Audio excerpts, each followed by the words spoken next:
M4. Animation.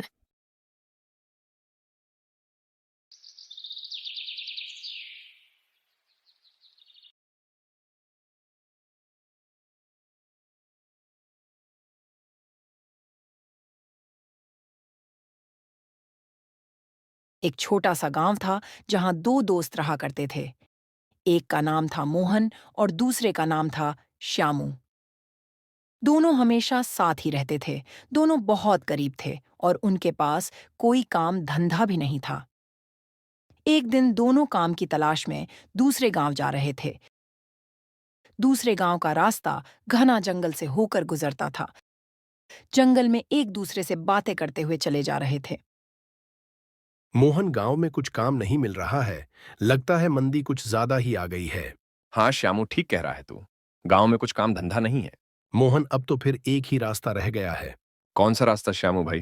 क्यों ना हम दोनों जमींदार साहब से कुछ पैसे उधार मांग लें। मैंने सुना है जमींदार साहब गरीबों की बहुत मदद करता है। बिल्कुल सही कहा श्यामू भाई।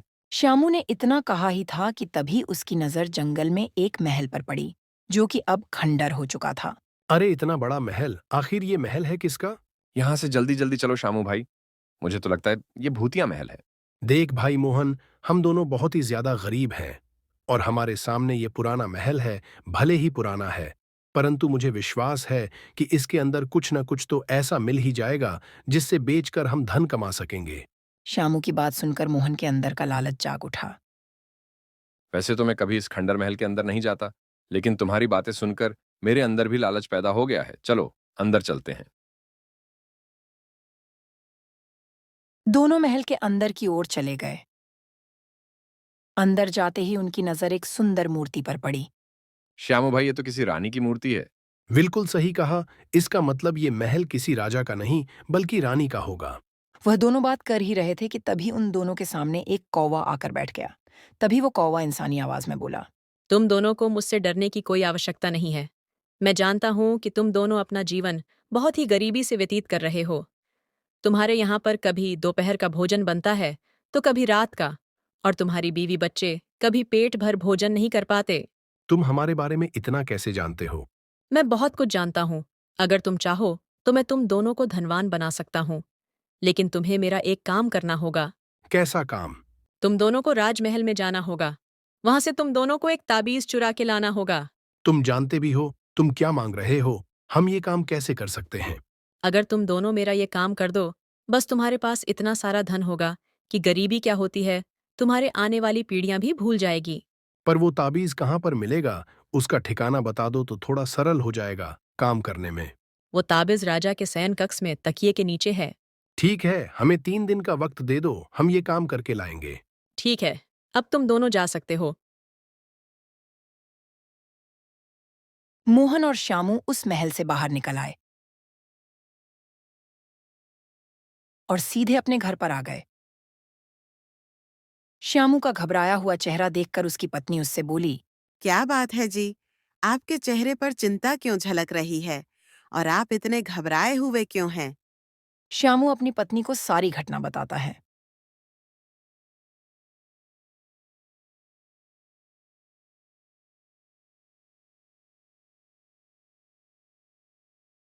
तुम ही बताओ भाग्यवान, हमें क्या करना चाहिए?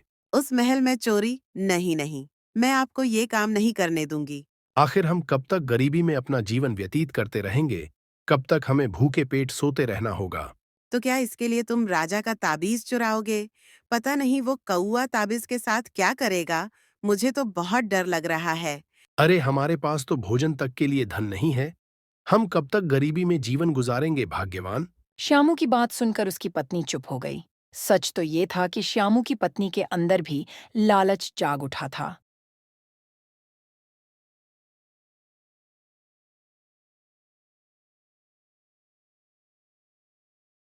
अगले दिन सुबह श्यामू और मोहन घर से बाहर निकल आए।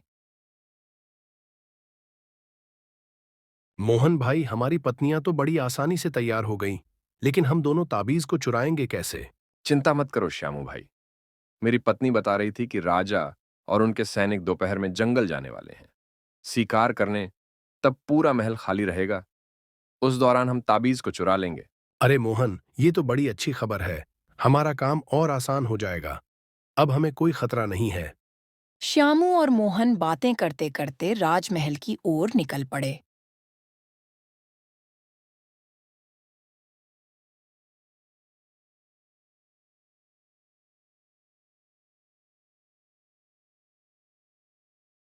और कुछ ही समय में दोनों वहां पहुंच जाते हैं। बड़ी चालाकी से राजा के कमरे में घुस गए और तकिए के नीचे से वो ताबीज चुरा लेते हैं और ताबीज को लेकर सीधे उस जंगल की ओर आ गए जहां पर खंडरनुमा महल बना हुआ था।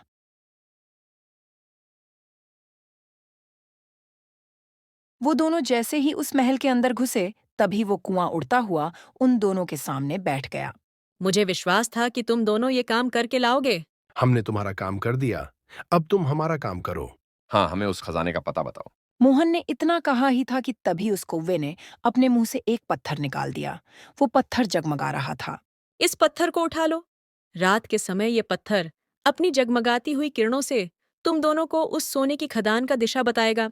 ठीक है, अब हम दोनों चलते हैं। आपका बहुत बहुत धन्यवाद। वो दोनों पत्थर को लेकर खुश होते हुए महल से बाहर निकल गए। अंधेरा हो चुका था। वो दोनों कुछ ही दूर चले थे, तभी उस पत्थर ने चमकना शुरू कर दिया। वो दोनों पत्थर की किरणों की दिशा की ओर चलने लगे।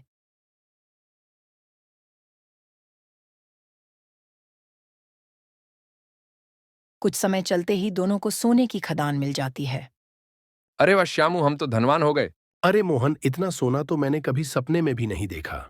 अब देर मत करो, जितनी जल्दी जितना सोना उठा सकते हो, उठा लो।